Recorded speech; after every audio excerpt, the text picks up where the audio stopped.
Assalamualaikum warahmatullahi wabarakatuh. Pada kesempatan kali ini, kami kelompok 9 akan mempresentasikan mengenai implementasi TKIM pada PT KAI.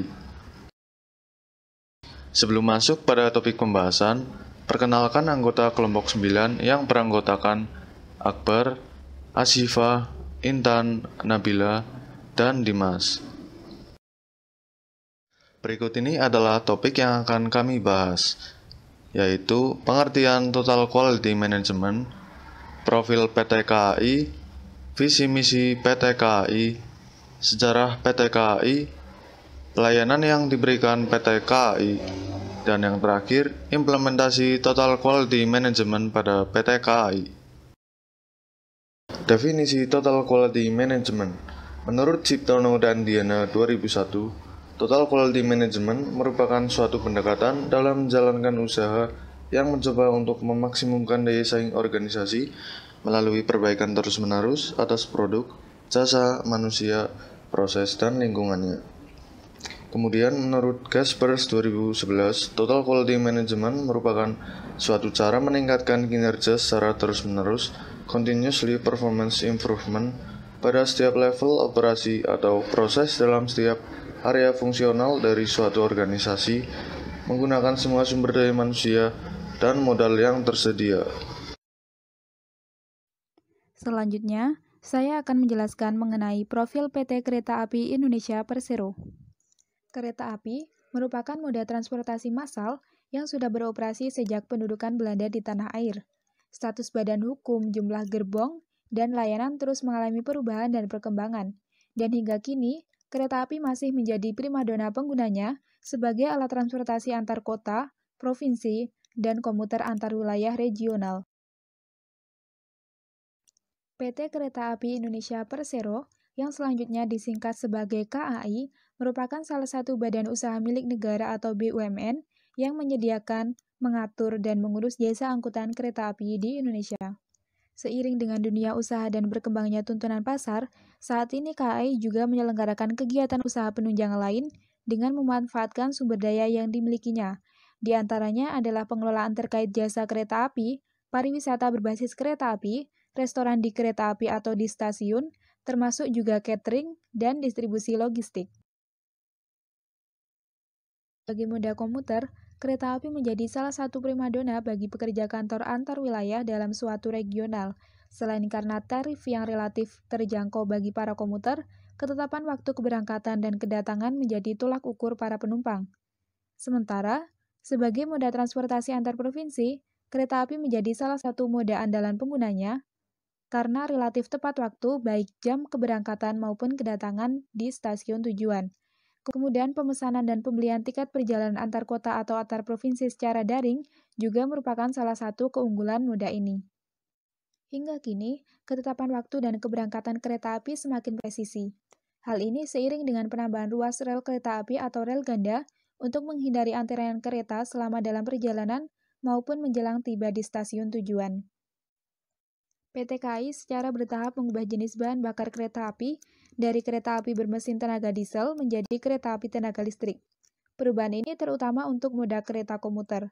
Dan baru-baru ini, pemerintah meluncurkan KRL tujuan Yogyakarta-Solo, PP, yang sebelumnya dikenal dengan kereta api Pramex bertenaga diesel menjadi tenaga listrik. PT KAI sendiri didirikan berdasarkan Akta tanggal 1 Juni 1999 nomor 2 yang dibuat di hadapan Imas Fatimah SH SPN, notaris di Jakarta, yang kemudian diperbaiki kembali dengan Akta tanggal 13 September 1999 nomor 14. Akta pendirian tersebut telah mendapat pengesahan dari Menteri Kehakiman Republik Indonesia melalui surat keputusan tanggal 1 Oktober tahun 1999 nomor C17171 HT0101 tahun 1999 dan telah diumumkan dalam Berita Negara Republik Indonesia tanggal 14 Januari tahun 2000 nomor 4 tambahan nomor 240/2000. Selanjutnya adalah visi KAI. Visi KAI sendiri adalah menjadi solusi ekosistem transportasi terbaik untuk Indonesia. Seperti yang kita ketahui, Kereta Api Indonesia Persero adalah satu-satunya pionir dalam perkeretaapian di Indonesia. Berikutnya adalah misi KAI. Untuk yang pertama, itu menyediakan sistem transportasi yang aman, efisien, berbasis digital, dan berkembang pesat untuk memenuhi kebutuhan pelanggan. Yang kedua, mengembangkan solusi transportasi massal yang terintegrasi melalui investasi dalam sumber daya manusia, infrastruktur, dan teknologi. Dan yang ketiga, memajukan pembangunan nasional melalui kemitraan dengan para pemangku kepentingan, termasuk memprakarsai dan melaksanakan pengembangan infrastruktur penting terkait transportasi.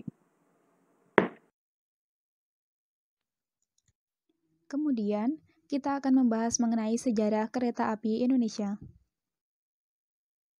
Sejarah perkeretaapian di Indonesia dimulai ketika pencangkulan pertama jalur kereta api Semarang-Vorstenlanden atau Solo-Yogyakarta di Desa Kemijen oleh Gubernur Jenderal Hindia Belanda Mr. L.A.J. Baron Slot van de Bell pada tanggal 17 Juni 1864. Pembangunan ini dilaksanakan oleh perusahaan NVNISM menggunakan lebar kereta 1435 mm. Sementara itu, pemerintah Hindia Belanda membangun jalur kereta api negara melalui Stadspoorwegen atau SS pada tanggal 8 April 1875. Rute pertamanya meliputi Surabaya, Pasuruan, Malang. Keberhasilan NISM dan SS mendorong investor swasta membangun jalur kereta api di Jawa seperti Semarang Juwana Stroom Temestapich atau SJS, Semarang Cirebon Stroom Temestapich atau SJS, Sirajudal Stroom Temestapich atau SDS, dan lain sebagainya. Selain di Jawa, pembangunan jalur kereta api juga dilaksanakan di Aceh pada tahun 1876, Sumatera Utara tahun 1989, Sumatera Barat tahun 1891, Sumatera Selatan tahun 1914, dan Sulawesi pada tahun 1922.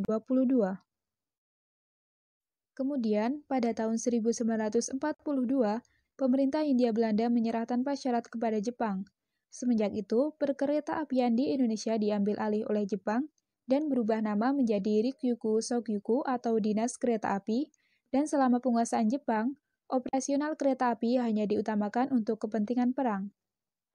Setelah Indonesia memproklamasikan kemerdekaan pada tanggal 17 Agustus 1945, beberapa hari kemudian dilakukan pengambil-alihan stasiun dan kantor pusat kereta api yang dikuasai oleh Jepang. Puncaknya adalah pengambil-alihan kantor pusat kereta api Bandung tanggal 28 September 1945 atau yang kini diperingati sebagai Hari Kereta Api Indonesia. Hal ini sekaligus menandai berdirinya Jawatan Kereta Api Republik Indonesia atau DKARI. Selanjutnya, ketika Belanda kembali ke Indonesia pada tahun 1946, Belanda membentuk kembali perkeretaapian di Indonesia, SSVS, gabungan SS dan seluruh perusahaan kereta api swasta kecuali DSM. Berdasarkan Perjanjian Damai Konferensi Meja Bundar atau KNB pada Desember 1949, dilaksanakan pengambil-alihan aset-aset milik pemerintah Hindia Belanda. Pengambilan ini dalam bentuk penggabungan antara DKARI dan SSVS menjadi Jawatan Kereta Api atau DKA pada tahun 1950. Kemudian, pada tanggal 25 Mei 1950, DKA berganti nama menjadi Perusahaan Negara Kereta Api atau PNKA. Selanjutnya, pemerintah mengubah struktur PNKA menjadi Perusahaan Jawatan Kereta Api atau PJKA pada tahun 1971. Dalam rangka meningkatkan pelayanan jasa angkutan, PJKA ini kemudian berubah menjadi Perusahaan Umum Kereta Api atau Perumka pada tahun 1991. Kemudian, Perumka berubah menjadi Perseroan Terbatas, PT Kereta Api Indonesia Persero pada tahun 1998, dan saat ini PT Kereta Api Indonesia Persero memiliki 7 anak perusahaan atau grup usaha, yaitu KAI Service, KAI Bandara, KAI Komuter, KAI Wisata, KAI Logistik, KAI Properti, dan PT Pilar Sinergi BUMN Indonesia. Pelayanan yang diberikan oleh PT Kereta Api Indonesia atau PT KAI. PT Kereta Api Indonesia memberikan layanan kereta api penumpang dan barang. Adapun kapasitas angkut penumpang yang disediakan PT Kereta Api Indonesia di Jawa dan Sumatera sebanyak 106.638 tempat duduk per hari, dengan rasio kelas eksekutif sebanyak 30%, kelas bisnis 22%, dan kelas ekonomi sebesar 59%. Kelas-kelas kereta penumpang PT KAI adalah kereta api eksekutif, kereta api ekonomi AC, kereta api bisnis, kereta api ekonomi, kereta api campuran, dan kereta api lokal. Selain penumpang, PT KAI juga mengangkut barang. Adapun komoditi yang diangkut adalah 1. PT Kemas. Contohnya, palletisasi, insulated and refrigerated containers, standard containers, hardtop containers, open-top containers, flat deck, platform, ventilated containers, bulk containers, dan tank containers. Yang kedua, barang curah liquid atau cair. Contohnya, BBM, CPO, semua bahan kimia yang cair dan tidak korosif, minyak goreng, air mineral, dan lain-lain. Yang ketiga, barang curah. Contohnya, batu bara, pasir, semen, gula pasir, pupuk, beras, kericak, aspal, klinker, dan lain-lain. Yang keempat, barang retail. Contohnya, barang elektronik, hasil produksi pabrik yang sudah terpaket, barang kiriman hantaran, barang potongan. Yang kelima, barang packaging. Contohnya, semen, pupuk, gula pasir, beras, dan palletisasi. Saluran informasi PT Kereta Api Indonesia. Yang pertama, layanan langsung. Petugas pelayanan informasi akan melayani masyarakat yang mengajukan permohonan informasi secara langsung di ruang layanan informasi publik kantor pusat PT KAI. Jam layanan informasi yaitu setiap hari kerja, mulai pukul 8 sampai dengan 17 waktu Indonesia Barat. Yang kedua, surat. Surat permohonan informasi dapat dilayangkan langsung ke PPID Unit Public Relation PT KAI di ruang layanan informasi publik kantor pusat PT KAI. Yang ketiga, telepon. Layanan permohonan informasi melalui telepon yaitu setiap hari kerja mulai pukul 8 sampai dengan 17 waktu Indonesia Barat. Yang keempat, email. Layanan permohonan informasi melalui email dapat dialamatkan ke kip@kai.id. Yang kelima, website. Masyarakat kini bisa mengajukan permohonan informasi dengan cara yang lebih praktis, yaitu melalui website resmi Keterbukaan Informasi Publik PT KAI di kip.kai.id. Website ini memuat berbagai informasi perusahaan dan informasi terkait KIP di PT KAI, termasuk formulir permohonan informasi dan formulir pernyataan keberatan atas permohonan informasi. Sarana komunikasi unit public relation lainnya yang dapat digunakan oleh masyarakat antara lain website resmi PT KAI yang memuat seluruh informasi mengenai perusahaan di kai.id. Selanjutnya ada media sosial, yaitu melalui Twitter, Instagram, atau Facebook. Selanjutnya adalah TGM pada PT Kereta Api Indonesia Persero. Yang pertama adalah Code of Conduct atau pedoman perilaku kode etik, menjalankan usaha sesuai dengan prinsip-prinsip good corporate governance, salah satunya dengan menetapkan pedoman perilaku yang berisi uraian perilaku yang harus dipatuhi dan dijalankan oleh insan KAI. Untuk memastikan komitmen ini, setiap insan KAI diharuskan memahami dan menandatangani pernyataan kepatuhan terhadap pedoman perilaku. Mulai sejak tahun 2019 telah diterapkan penandatanganan kepatuhan pedoman perilaku secara elektronik melalui website internal perusahaan. Yang kedua adalah gratuity control atau pengendalian gratifikasi. Mekanisme pengaduan atas dugaan penyimpangan atau pelanggaran yang terjadi di lingkungan perusahaan melalui mekanisme pelaporan khusus dan bersifat rahasia. PT Kereta Api Indonesia menyadari bahwa dalam menjalin hubungan kerja dengan pihak lain seringkali bersinggungan dengan praktik-praktik gratifikasi, sehingga diperlukan pedoman untuk mengendalikannya. Kewajiban insan kereta api Indonesia terhadap gratifikasi adalah menolak gratifikasi yang berhubungan dengan jabatan dan berlawanan dengan kewajiban atau tugas yang bersangkutan, melaporkan penolakan gratifikasi kepada UPG, dan melaporkan penerimaan gratifikasi yang tidak dapat ditolak melalui UPG atau secara langsung kepada KPK. Berikutnya adalah whistleblowing system atau pedoman penanganan pengaduan. Mekanisme pengaduan atas dugaan penyimpangan atau pelanggaran yang terjadi di lingkungan perusahaan melalui mekanisme pelaporan khusus dan bersifat rahasia. Pelaporan khusus dan bersifat rahasia insan KAI dan atau masyarakat dapat menyampaikan pengaduan atas tindakan yang dilakukan oleh insan KAI yang berkaitan dengan tindak pidana korupsi. Tindak pidana lain yang berkaitan dengan tindak pidana korupsi, pelanggaran pedoman perilaku dan atau pelanggaran kode etik perusahaan, dan atau pelanggaran disiplin pekerja di perusahaan. Adapun alur pelaporan sebagai berikut. Yang pertama, pelapor akan menghubungi pihak unit pengelola WBS. WBS itu adalah whistleblowing system, lalu akan memberikan laporan kepada penanggung jawab. Dari penanggung jawab akan memberikan perintah investigasi kepada kepala SPI, lalu ditindaklanjuti dengan memberikan laporan investigasi kepada penanggung jawab. Lalu penanggung jawab akan memberikan perintah pemeriksaan terhadap pejabat BUMDes. Berikutnya adalah penerapan SMAP. Kementerian BUMN mewajibkan seluruh BUMN untuk mengimplementasikan sistem manajemen anti-suap atau SMAP. Berdasarkan SNI ISO 37001-2/2016, PT Kereta Api Indonesia mendapatkan sertifikasi SMAP pada 2 unit, yaitu Unit Quality Assurance NGCG dan Unit Pengadaan Barang dan Jasa berdasarkan SNI ISO 37001-2/2016 pada tahun 2020.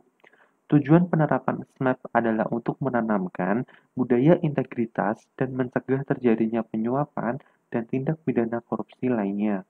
Pedoman ini memberikan panduan yang berisi langkah-langkah yang wajar dan proporsional untuk mencegah, mendeteksi, dan menanggapi penyuapan. Pembahasan yang terakhir yaitu peran inspeksi mutu pada PT KAI. Dalam Kamus Besar Bahasa Indonesia, inspeksi diartikan sebagai pemeriksaan seksama, pemeriksaan secara langsung tentang peraturan, tugas, dan lain sebagainya. Jika kata inspection atau inspeksi ini kita aplikasikan ke dalam pengendalian kualitas, maka dapat diartikan bahwa inspeksi atau inspection adalah pemeriksaan secara seksama terhadap suatu produk yang dihasilkan, apakah sesuai dengan standar dan aturan yang telah ditetapkan padanya. Dalam pengendalian kualitas atau quality control, inspeksi merupakan salah satu elemen yang sangat penting. Inspection diperlukan untuk memastikan kualitas produk yang dihasilkan sesuai dengan ketentuan dan standar sehingga kepuasan pelanggan dapat terjaga dengan baik. Inspeksi mutu pada PT KAI berperan untuk meningkatkan pelayanan PT KAI kepada pelanggan.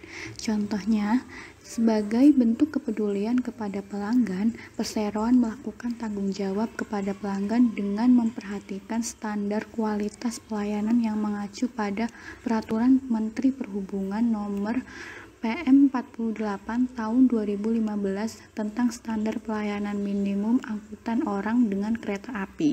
Selain itu, perseroan juga mengeluarkan kebijakan terkait standar pelayanan melalui maklumat direksi nomor 6 LL006 KA 2015 tanggal 7 Desember 2015 tentang standar pelayanan minimum angkutan orang dengan kereta api.